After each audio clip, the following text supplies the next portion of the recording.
Hey, we here, our spiritual chemistry podcast. Oh man, this is dope. We want to talk about when we first met. What you want to We'll do? talk about when we first met, how we got together. Oh no, well let's. It sounds crazy, but how I met you. I mean, how I knew you forever. It might people might think it might be No, we like can if we tell yeah. the Go real ahead. story. Good. How? So okay, I'll start it from when I was 11. It sounds bad, but it's not bad. When I was 11, I moved to the east side of Bridgeport, the town we both grew up in, and your parents lived across the street. You weren't living there at the time. Right, I wasn't living there. He wasn't living there. But I became really close with his younger sister. And so I was always there, at the house.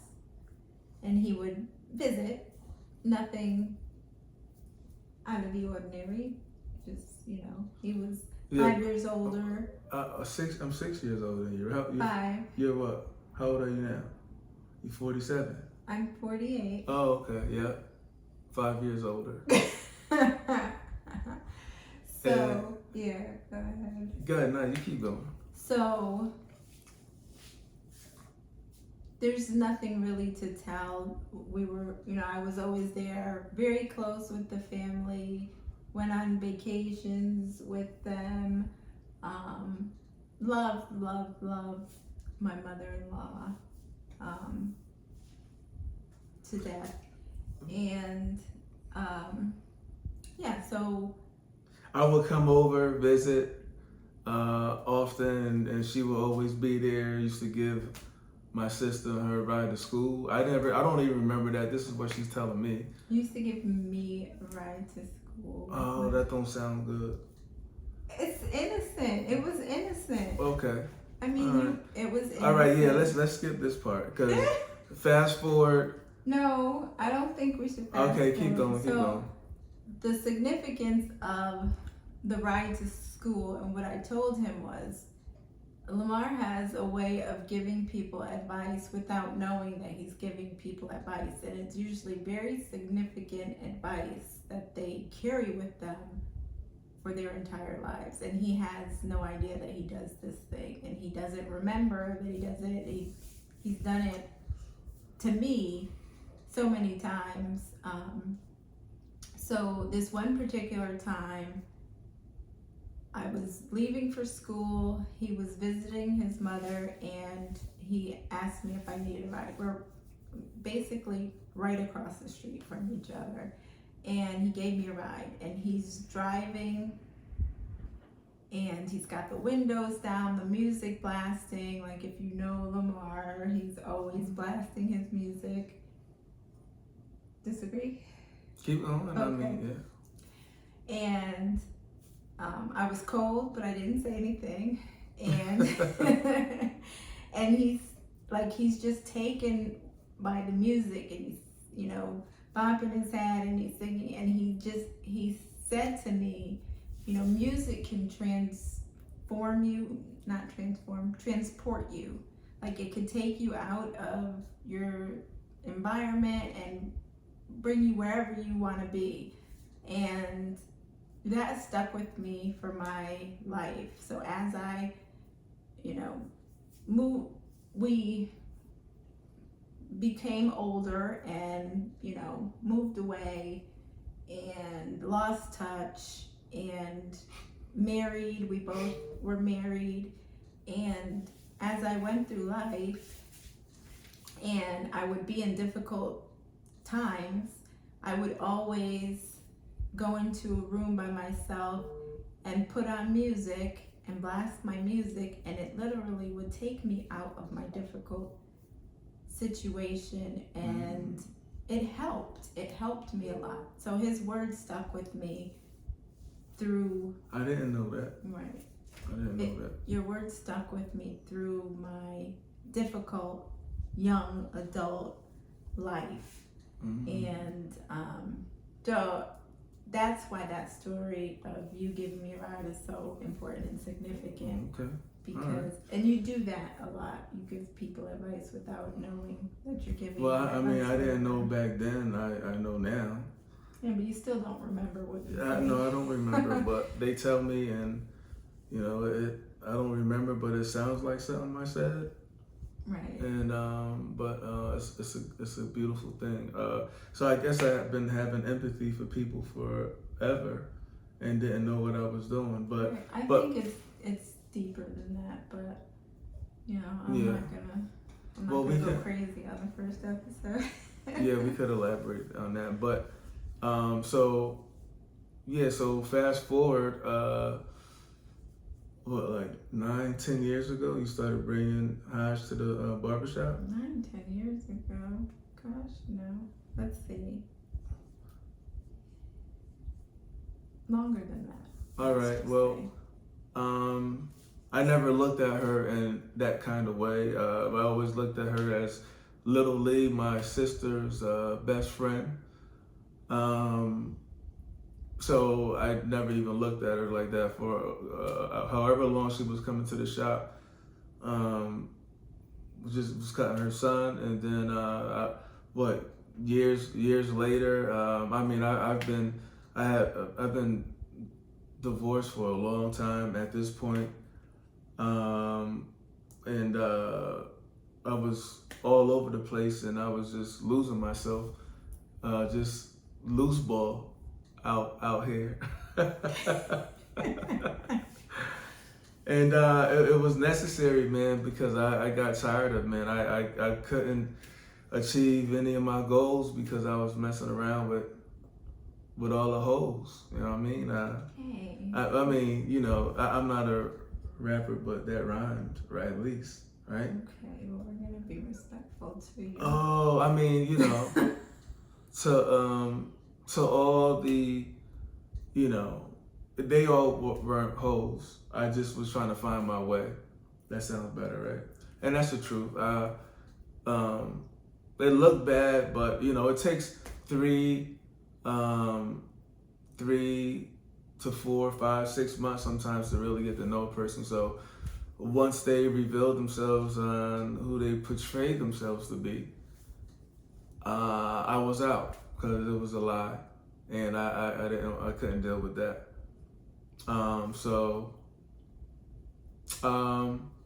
I started asking God, man, I need a good, strong woman in my life so I can have some discipline, somebody who I will respect, somebody who's battle tested, you know, because all the experiences I've been having, you know, it didn't work for a lot of reasons, you know, but started praying about it, man. I needed some discipline, and one day, 9 years ago, about 9 years ago, she came to the shop, and this is after I was like really praying and meditating for God to send me somebody, man, and I'm ready. And she came to the shop one day. Is it fair to say you've been flirting with me, or we've been flirting with each other? Oh, yeah. But I wasn't flirting with you. I wasn't that serious because I didn't really know how, you know, I thought you still was cool with my sister, and I didn't think that was cool. And then, you know, come to find out, you know, you guys didn't see each other for a while, right? High school, wow, that's a long time. So I see, that's how far removed I was from that whole situation. I didn't even know.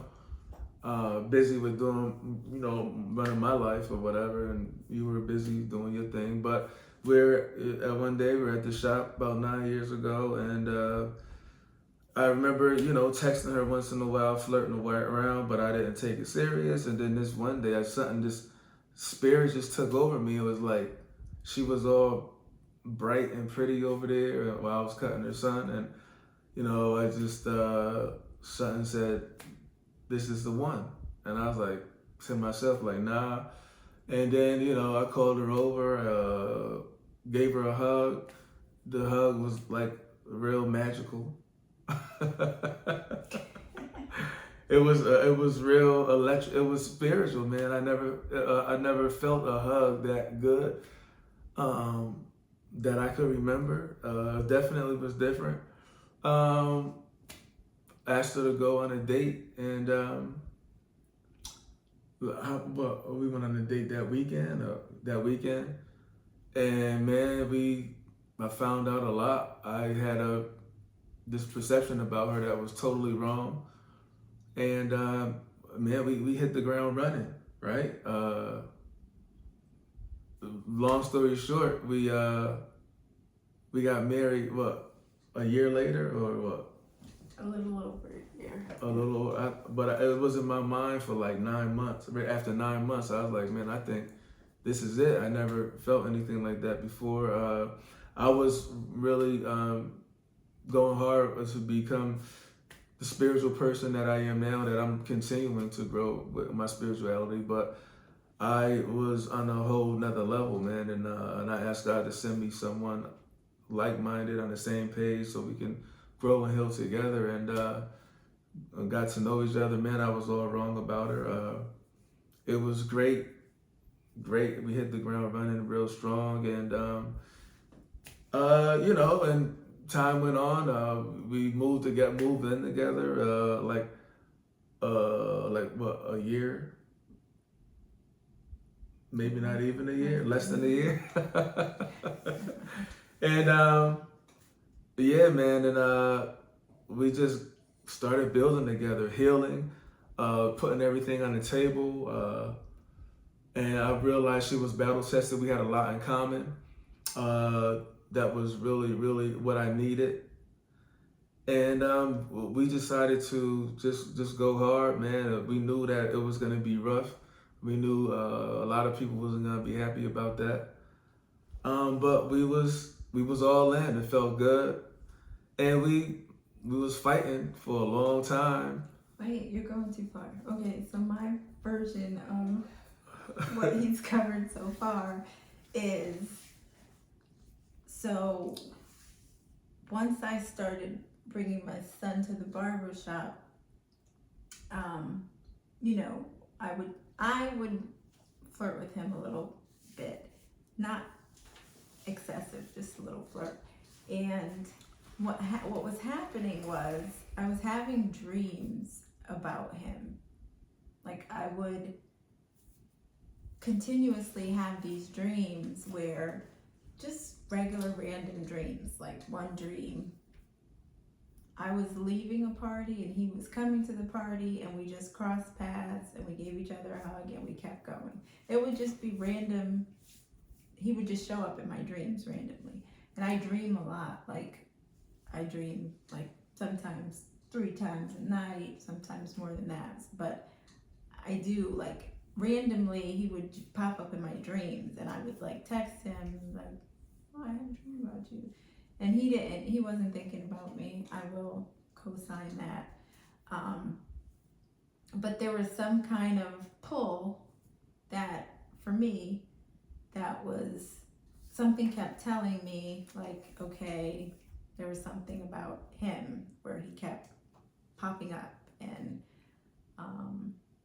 but I was patient, and I wasn't being a crazy, like, I would stalk, like, very mildly. Nah, she's too cool for that. She wasn't stalking at all. She was real cool, but yeah. But we would exchange text messages. If he was in a relationship or seeing someone, there was no like disrespect or anything like that. It was just like friendly, mostly about the haircuts and occasional dream summaries. But I was getting frustrated because I didn't know what to do with these dreams and what was happening, this pull that I had towards him. And it was frustrating me because I'm not the type to pursue, and it felt wrong, but the dreams kept coming. And so I'd say 3 years before we actually even started dating, I told my mother that I was going to marry you. And like, that was crazy. It was 3 years before we started dating. before we even. You Yes. what did your mother say? She just, she's used to my shenanigans. She's Okay. like, okay. Yeah. She was just like, okay. But yeah, like people would be trying to hook me up, and I'd be like, oh, I'm waiting for my son's barber to come around. Like it was just this feeling that I had that there was something here, and it was odd, and I tried to fight it. And the day that he talked about when I went into the barber shop, I was like, this is the last time I'm not even bringing my son back here, because this is like, It was going on for a long time, right? yeah, it was. So she manifested it. I mean, I think it's deeper than that, but I'm not. No. So this is a good time to say it's deep. We had to have something. Oh yeah. Before another lifetime or something. Like, there's no way. I didn't even know him. Yeah, Shaman came and told us that we were old couple. We were together in a previous lifetime. But yeah, keep going. We was Old. Yeah. Very old. And this happened. He told us this a couple years ago. Not even, like a year and a half ago. But yeah, keep going. So yeah, there was something, and I said to myself, that was the last time that I was going. I'm like, I don't care. Like, I'm not pursuing this man. I'm not, I'm not doing it. And it was frustrating to me going to the barbershop, and just the little flirtation or whatever, or like me, it felt like I was pursuing him, even though I wasn't. When I would text him, like, oh, I had a dream about you. And like, you called me by accident one night. Like, weird stuff like that would happen. Like, you were probably meeting up with some chick, and you called me, and I answered the phone, and you was like, oh no, you text me first, like something about I'm at the Denny's or something, and then you called me, and I answered. I'm like, hello, and you're like, are you still coming? And I'm like, oh shit, I'll be there in 5. No, I was like, I think you're calling the wrong person. Damn, that was bad. You was drunk. That was bad. So, but weird stuff like that happened, or like I would see you out, like we saw each other, just random places out, and then it got deeper when we actually got together and we started talking about like the coincidences of like your customer. And your client. Yeah, that like, was yeah. So, but yeah, that happened. We talked about that after we started that's dating. what I'm saying. It kind of proved that there was something. Oh yeah. So talk about that. That was. So, well, you want me to start? Yeah. Well, one day, this was like in the like mid '90s. One of my clients, he was really distraught. His girl broke up with him, and they just had a newborn kid. He had a son. And he was talking to me during his haircut about how he messed up. He needs to get his girlfriend back, and he wants to be in his kid's life. And so, I was talking to him. I can't remember all the specific details, but I remember, he hung around. He asked me if I could give him a ride to Dutchess. So this is when, like 96, maybe 97, Good Looking opened up. 95, so yeah, around that time. And so he hung around. I gave him a ride to Dutchess to meet his ex-girl or his girlfriend, so he could see his son. And I dropped him. I waited for him. He left his book bag in the car, and he went to see her if she was there. She wasn't there. He came back all distraught and messed up. He was like, I said, well, I can give you a ride home. He was like, nah, I'm gonna wait here for her. And I was like, if you need me, just give me a call. I'll come get you. I'll do whatever you need. And so you can pick up from there. So at this same time, in mid 90s, I had went to Dutchess to get some food. I was getting my order, and there was a guy outside. He came up to me and asked if he could use my cell phone. And normally I don't play like that. I'm like, I would just be like, nope, and keep it moving. But for some reason, I let him use the phone. And then he told me he was trying to call his girlfriend. He wanted to see his son. And for whatever reason, it was weighing really heavy on my heart. And I didn't want to leave, but, you know, my daughter was home, and I had to get back home with the food, and I was like, I didn't know what to do. Like, everything was telling me to stay with this man who I didn't know, which is dangerous and all this other stuff. But then, you know, my logical side was like, no, you gotta get home, whatever.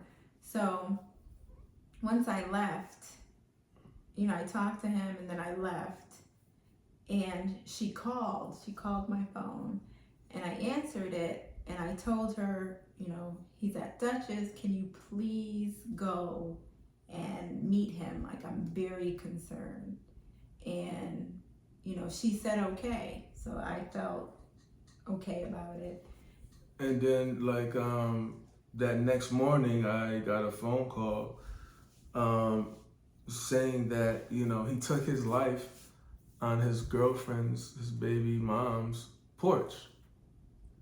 And that was devastating, but, you know, that was way back then. But fast forward to us getting together 9 years ago, we came across, how did we even come across that story? You were telling me the story. Yeah, but and it just was weird that I was telling you the story. You was telling the story of like how you got empathy for your clients. Oh, and okay, stuff like yeah, that, 'cause okay. that really hit you hard. Yeah, that one messed me up. That I couldn't help him. And when you were telling the story, I just started crying because I knew it was him. Yeah, and she ended up being in Dutchess, and the guy used her cell phone.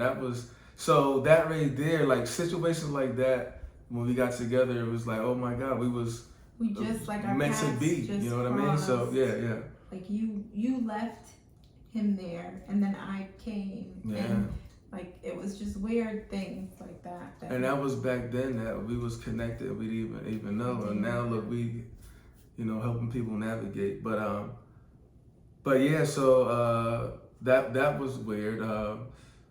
But you know, that was the spiritual cycle that we was on, right? And didn't even know it. The connectivity. But yeah, so stuff like that was happening, and so we started when we got together. Besides that, we started. It started off amazing. It was great, and then you know it was time to start introducing the kids and families and all that, and you know it was great for the most part, but then it was rough because some people didn't want to see us together. But it was no turning back because we both never felt anything like we did. And you know, I asked God for a strong, battle-tested, funny, smart chick from the hood, just like me. You know, we were able to put on many different shoes, man, just to, you know, to navigate through life, man. And you know, there was an old school saying that the opposites attract, but when you meet your significant other, man, you guys gotta have as much in common as possible, and that's what we had. I never had felt that before, and we was inseparable, man. She ended up being my best friend, my bodyguard. You know, I used to smoke and drink and be discombobulated all the time. Well, not all the time, but when we went out and she wouldn't do none of that, she would just be my, you know, watch out. And well, you know, because we go out, everybody, you know, knows me, want to buy me a drink. And she's like, you know, I never, what you say, you never felt anything like the sort stuff like that before. But, you know, being a barber in Bridgeport for a long time, I built a lot of relationships and had great relationships, and I help young men I've been cutting men since the age of 1, and they're 38 years old now. You know what I mean? It's crazy, but they see me out, they want to buy me a drink and thank me for, just a certain situation, or just being that light for them that they never really had growing up. A lot of us didn't have our pops or whatever, but I was that guy where I showed that it's not about what we go through, but how we handle it or how we bounce back from it. Don't go down that road by yourself, man. Learn the lessons. Life is lessons that we got to learn.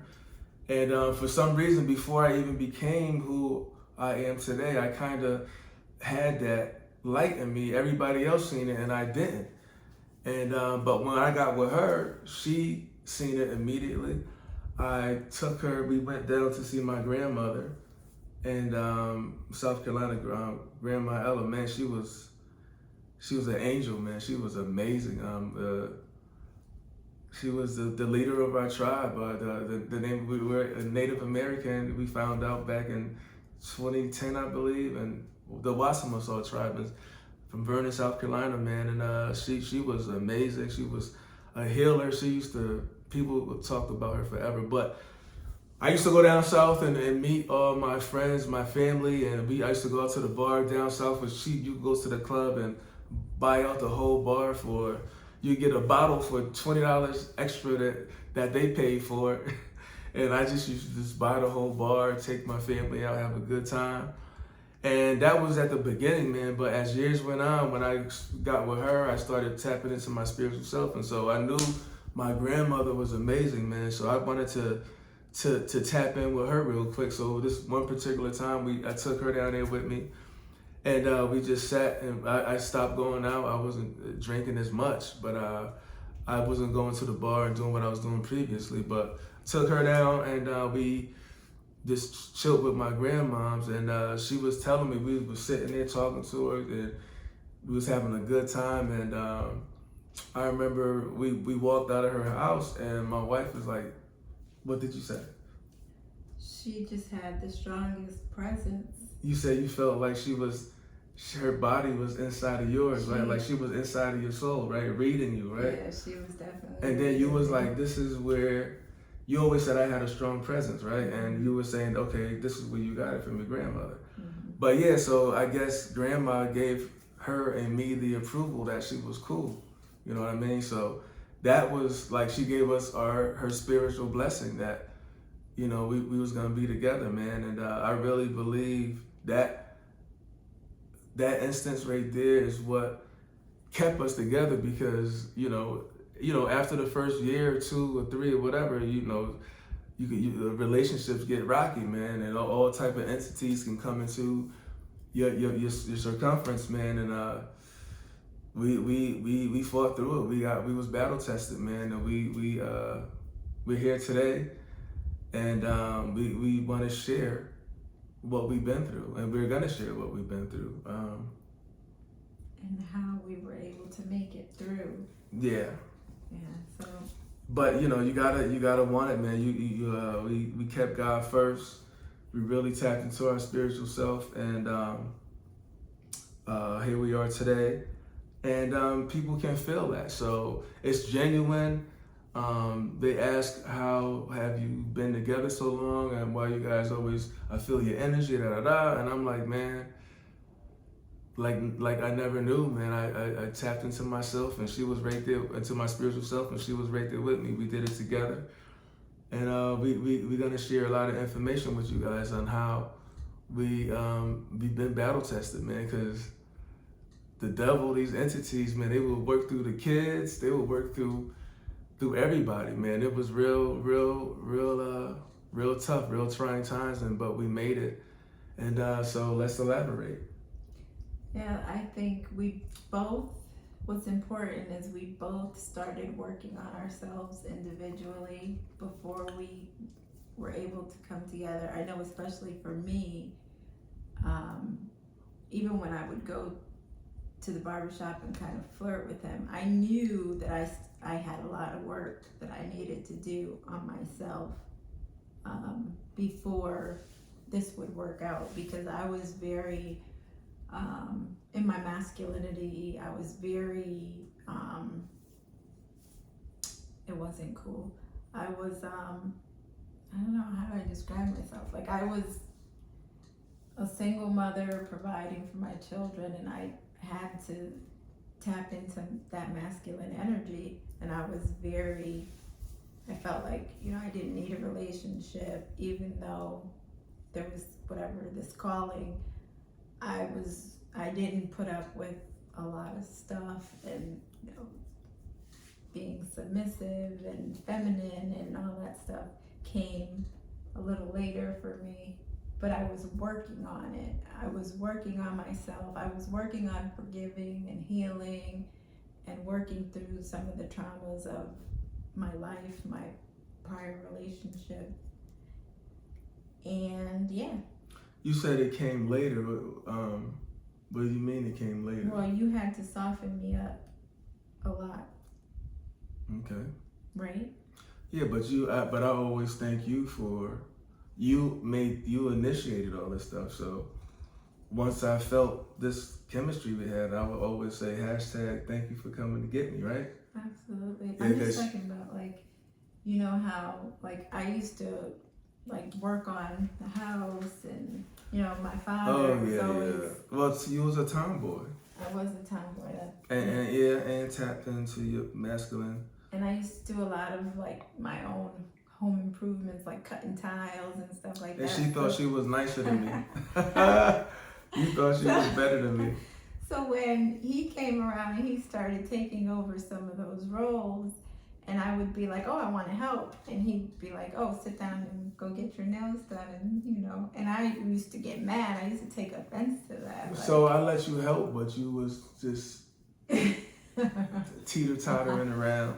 But no, I was impressed. You wouldn't let me do the work by myself. I would tell her to go chill and do whatever, but she would put on her Timbs and she'll be hanging out the window, holding the window while we installing windows in the house, or just whatever, man. So we just became like Mutt and Jeff, man. Damn, I didn't hear that in the middle. Oh, right? I just told my age. Is that, what was Mutt and Jeff? I don't even know what that was. Was it a yeah, but we just was real tight, man. We became one, and it was dope. She became my business partner, best friend, comedian. Make me laugh all the time. It's a beautiful thing. But yeah, so. Yeah, I am very goofy, so it'll probably come through. Yeah, and I needed that because I had a lot of trauma, and that helped me out. I never had a female that made me laugh this hard. I was like, she can't be like this. I think she's just pretending to be. When you have trauma, you don't wanna. It's hard to open up, and you don't believe this person because you've been, bamboozled a couple times, and you scared to open up. But she was real persistent with being a goofball, man. And I needed that, but she brought so much to the table. Never experienced nothing like this before. But this was all God, man. We're not taking any credit for none of this. This was the Spirit of God connected us, because I manifested this. I asked for it. I prayed, and because I needed it. I was headed down the wrong roads, man, and dodged a lot of bullets. And God really put this woman in my life to get me right, man, and we ended up getting each other right. So we're here to say, if you looking for that, a lot of you guys hit me up. You've been with your wife for a while, but you can't get it right, man. You tried everything else. You gotta tap into your spiritual self, man. The Spirit of God is in all of us, and it's up to you if you want it or not. So once you make that commitment, both of you are together, and really mean it, you can have an abundant, beautiful life together, man. We're inseparable. Never thought I would be in a situation like this, but man, it feels great. And we're gonna take you on the journey to get you guys to open up and just give you our perspective on it. Like I said before, it's a million ways that you can get there. but this is what worked for us. We're extremely battle tested. A lot of people, it's easy to walk away. A lot of people walk away, man, because they don't have God in their life, man. You got to keep that. You got to stay tapped in. You got to really, really mean it. Make a conscious effort, and your faith will start getting stronger and stronger. And then once you start winning these battles, little battles at a time, but letting God lead first, your faith starts getting stronger and stronger. And then when it's with your partner and both of y'all doing it together, it's like, woof. It's amazing, man. So we got no. So I think that what a lot of people do wrong with relationships is they look to their partner to fulfill them or make them happy, or they have these requirements for the relationship or what they're expecting their partner to do or bring to the table. And relationships, in my opinion, are really more for our own growth and healing, and our partner reflects back to us what we need to heal. And when you're in a relationship and someone is triggering old wounds, the easiest thing to do is get out of there. Right. So you really have to want to heal and want to figure out what's triggering you. Why are you having these repeating patterns? Why, you have to really want to heal and want the change and want the freedom. Right, and that was dope because we were calling each other out on our triggers. And that's the hardest part. It's easy for you to see everybody else's crap, but you don't want to see yours. But when you own up to it and your partner is calling you on your trigger, you got to be like, you know what, you're right.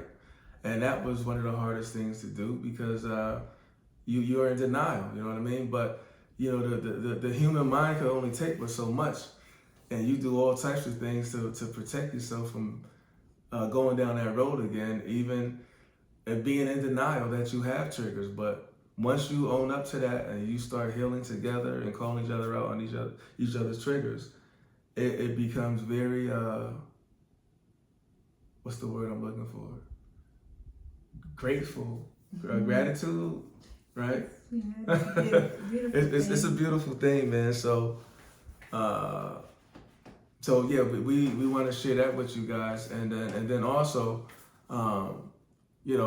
going down that road and talking about everything that you've been through, and listening to yourself talk, and listening to each other talk, and then releasing. You can't hold all that stuff inside and keep it to yourself. You have to, and when you're with your partner, you gotta let them know everything so you guys can heal together, man. You can't hold nothing in, and that way, you giving your partner the insight to catch things that they might not catch, and that's how you help each other, back and forth. Yeah, I think what we did that was really great was we laid everything out in the beginning. We built a really solid foundation, which helped carry us through because we told each other what we had been through. We knew that we had triggers. We both had, bad relationships, and I think, I mean to cut you off, but our past was so similar. Yeah. And I think we had empathy for each other. Like, oh my God, like we would finish each other's sentences, and then it was like, the things that she went through was parallel, like, to what I went through. So we developed this empathy for each other, and I think we was like, damn, we got to heal from this, and we deserve to be together, man. And man, yeah. In the beginning, like, it was so good, and then it started, like, I know personally for me, it started scaring me, so I started, like, almost trying to sabotage it, like, before he hurts me, I'm just gonna ruin this. And you don't even do it intentionally, it's just the fear. But no, that's the fear, but I had the same fear as well, and that's the trauma, you know what I mean? And if you can't make a conscious effort on knowing this trauma, and because she's doing something similar that somebody else did in my past, and it would trigger me to be like, oh my God, I'm not. Though your mind would be like, oh my God, it's happening again. Get out of here, get out of here. But man, and it doesn't even have to be necessarily the same or similar. It's just uncomfortable because you have, these set ideas of what you want your partner to be. Like, right. Don't ruffle my feathers, don't, But yeah, you build up this armor, this right. protection, and that's not cool because you can't. If you holding all that stuff in and you blocking yourself, you're not opening yourself up to yourself small. Right. You're keeping yourself small, but you're not letting that new positive energy come in because you're holding on to that old stuff, and you gotta let that stuff go, man. And the best way to let that go, man, is you have to forgive the people that hurt you the most, and that's extremely hard. It took a long time for me, and I think I'm still healing. But man, I came a long way. But yeah, you have to forgive those people. You don't have to let them know that you forgive them. You have to forgive them for yourself, so you can move on, man. So you can take your power back. I've been saying that for years, but it's so necessary. And even till this day, people asking me, how did I get here? And I tell them, you got to forgive.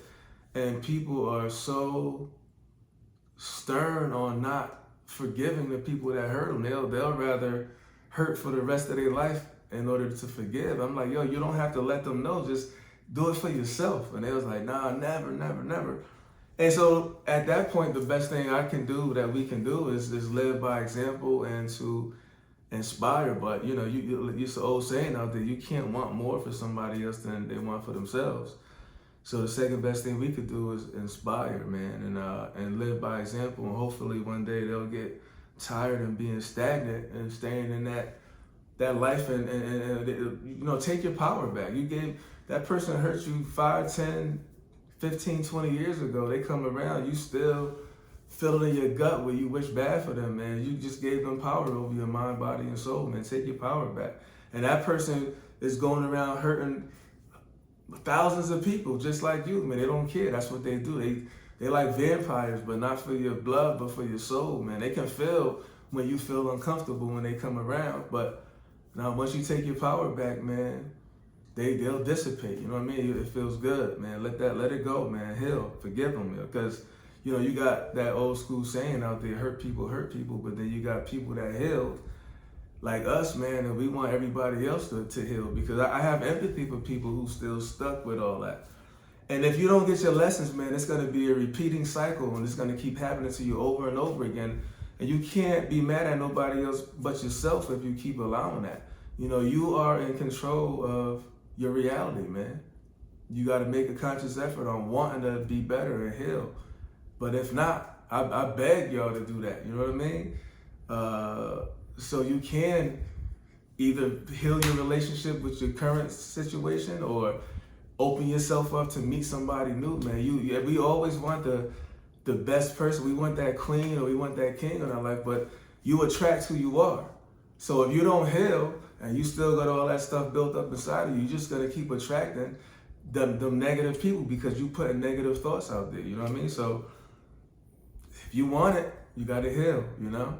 Yeah, I think you kind of attract what needs to be healed in you, right? So if you're not doing any healing work on yourself, when you do attract a partner, you guys are either going to have similar trauma or, whoever caused that childhood trauma, you're either going to have similar trauma or they're going to have trauma that's comparable to the closest person to you. Yeah. Like, for women, you usually attract someone who has similar trauma to your father or has a similar vibration. For men, it's the opposite. Because I know, I have a lot in common with your mother. Our lives are very similar of what we've been through. Mm-hmm. And it's no coincidence.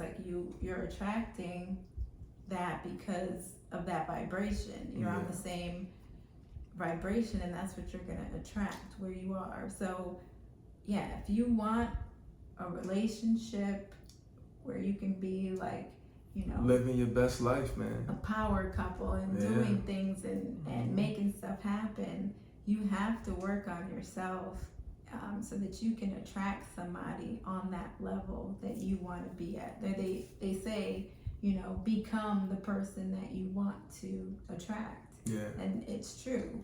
And it's right.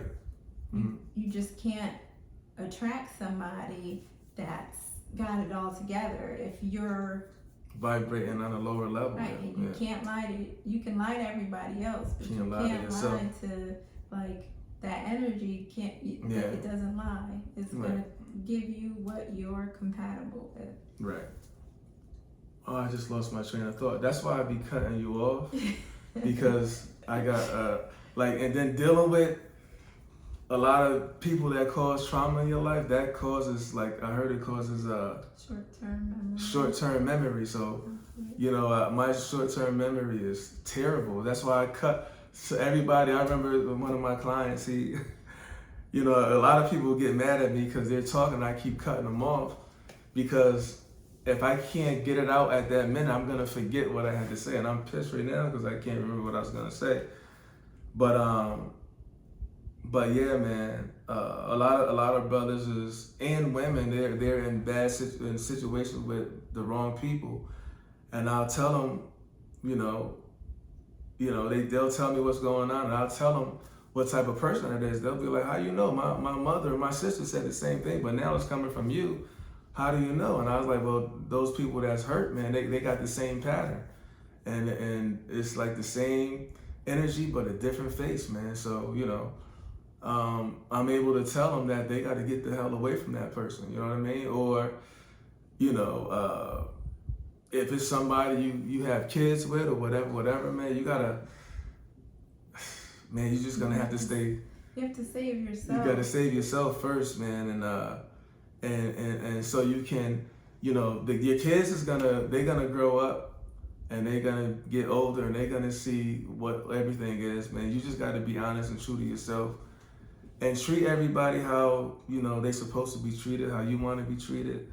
But a lot of people, if you're not healed, you're treating people bad. So if you're a good person and people taking your kindness for a weakness, man, take your power back. Don't fall victim to letting somebody control you and suck all your soul out of you, man. You can really lose yourself. Yeah, I think that what always gets me is people give you a hard time. Where I just said, you have to save yourself, and a lot of people will be like, well, I have children, I have to think about my children. But what kind of a parent are you really when you're stuck in this trauma and you're stuck in, all this anger or fighting, terrible relationships? What kind of parent? Right, because you're sending the wrong message to your kids, like this is the way a relationship is supposed to be, and it's not. So I mean, it'll hurt sometimes. It's gonna hurt to leave that situation, but know that your kids is gonna be an adult one day, and you want to be able to get away so you can leave with a sane mind, and don't do something crazy where you can harm yourself or the other person, where you end up in jail or whatever. But leave so you can. To fight another day, man, on another level, man. You know what I mean? And the kids commend you for that once they get older. But if you stay and they think that this is how it's supposed to be, growing up in an abusive relationship, you're sending the wrong message to your kids. So do your kids a favor, man, and sever those ties, man, and show them how it's supposed to be. Flourish in another relationship, or even by yourself, but just show that life moves on. You can't be stuck and bottled down to something that's no good, man, because it's not good. It's not good at all. And what we're saying might seem a little contradictory to some people, because they're saying, oh, the relationship is supposed to reflect back what needs to be healed. But we're talking about people who don't want to heal, who can't heal, who refuse to heal, who refuse to acknowledge that there's something that they need to heal. Right. That are kind of a personality that just takes advantage of kind people. Like there's certain personalities that they can smell good-hearted people from a mile away. You know what I mean? Then you get sucked into it because they could pretend to be what you want them to be until they get you in an uncompromisable position. You know, they asking you questions with an ulterior motive from day one, and you just being your true, natural, authentic self, and they're like, okay, I could do something with this. I could work with this, and they just got a whole ulterior motive to just sabotage you, man, and you don't see it coming. And a lot of brothers or a lot of women end up in jail because, you know, this person been lying to you the whole time. You know what I mean? You could lose it. Your emotions get the best of you, and you could do something in a split second, and you be locked up forever, or just in a bad situation. You know what I mean? So this is why we put in these videos out here, man, to help people be aware of their situation, man, and take your power back. You know what I mean? Yeah, and not even just being an example of, you know, what a relationship is supposed to be, because you do want to show your children what a healthy relationship looks like. But then there's also, when you're in a relationship that's not good, that's not equal and balanced, that's draining your energy, you can't be the parent that you want to be, because most of the time you're in fight or flight, you're shut down, you know, you're in these terrible stages where you can't be the parent that you want to be. And then we pass trauma on to our children by putting them through these things. Yeah. You know, like we all have childhood trauma. And, you know, a lot of times we think, okay, I'm not going to do what our parents, what my parents did. I'm going to do something different. But we still pass on. It becomes generational, and that's you doing a long line of a long cursed line of trauma. Yeah, but I mean, it could be new trauma. You could say, okay, I'm going to change the script and I'm going to do stuff completely different than my parents did. But you're in a relationship where you're not flourishing, you're being drained, you know, there's abuse, there's whatever, and you're just going to pass a different kind of trauma onto your kids. You're going to, you know, that's trauma. If their mother or father isn't able to provide them with the basic necessities because they're so busy just trying to survive and, you know, provide or whatever, then we're still passing on trauma. Yeah, so we're trying to prevent that for a lot of the up and coming young couples or just young people who aspire to be great. You know, learn from people who, like us, who are begging you guys to listen and to tap in. You could call us, you could do whatever, man. Me having empathy with people, was feeling like this forever, man. Never thought I'd be a soldier for God, man. Never thought I'd be tapped into my spiritual self. I never thought I'd be doing this, but it's necessary, man. And I thought that this is not a phase. I've been doing this for like years. Like, I've been cutting hair since I was 14, man. I just turned 53, and people still going through it. I mean, at all different ages, you know what I mean? So, you know, I ended up writing a book talking about a lot of this stuff, More Than a Barber, man. And because I was being late with my clients, you know, with my next appointment, because I'm having to help this person in my chair that can't really get it, and I'm, you know, trying to help them break through, end up going into the next person appointment, all types of stuff, meeting people on the side of the road for years, man, helping people from harming themselves, and it's an ongoing battle, man. And I've been talking about doing a podcast for years, and a lot of people wanted to do a podcast with me. But I was like, nah, I'm gonna do a podcast with my wife, man. And you know, we've been putting this off for a minute, but here we are now. And it's you see a lot of podcasts out there where people are, you know, it's a lot of light workers out there like us, man. And we just want to add to that because it's never enough. You be thinking, man, it's already people doing this, doing that, but it's a new listener and a new reader that wakes up every day that and that can see it, and they'll be like, wow, it's a lot of people out here on some light working. And the more people they see, the more I think it'll help, because they'll realize that they're not the only one that's going through what they're going through, man. And we've been through the fire, bro, and it's a beautiful thing to come out victorious. I tell you, feels good. You know what I mean? But yeah, you want to elaborate more before we? No, I was thinking when you were talking earlier about when we first got together and going out, and how I used to kind of like watch your back and stuff like that. Mm-hmm. So and it reminded me, like, for me, once I graduated from high school, I kind of like disappeared off of the face of the earth, and I would pop out once and again here and there, but I didn't want to be out and about. I didn't want to be seen. I just wanted to, raise my kids and, just sail off into the sunset.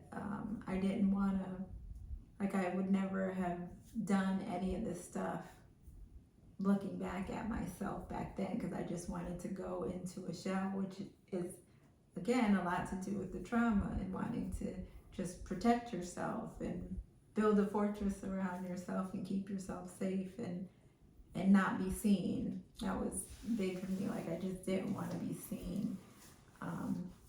So I thank you for forcefully pulling me out of my shell.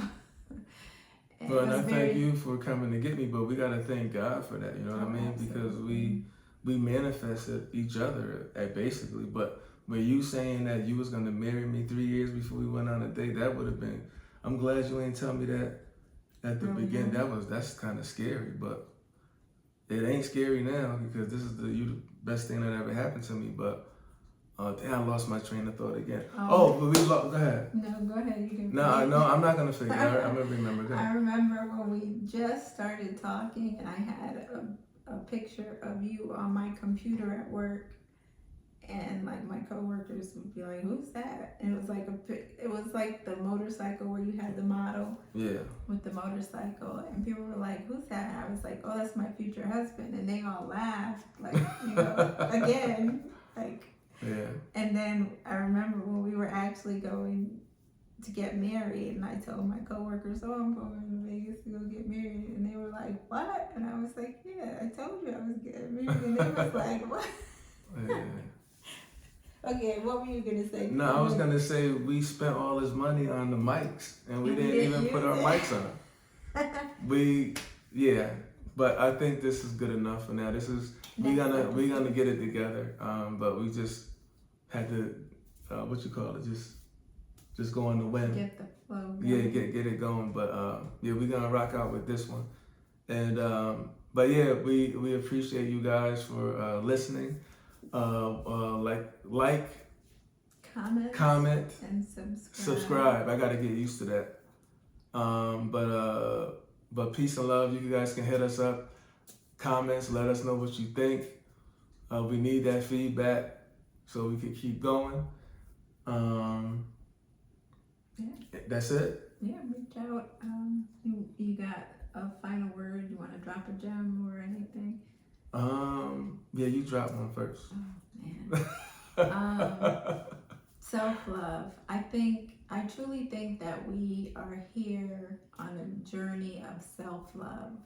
Like, we need to really truly look into ourselves and figure out what that means, because a lot of people, myself in particular, when I started my journey of healing, if someone would have said, "Oh, you don't love yourself," I would have been like, "Yeah, whatever." But when I truly started doing the work, I realized that, the things that I was accepting in life, and, I wasn't loving myself.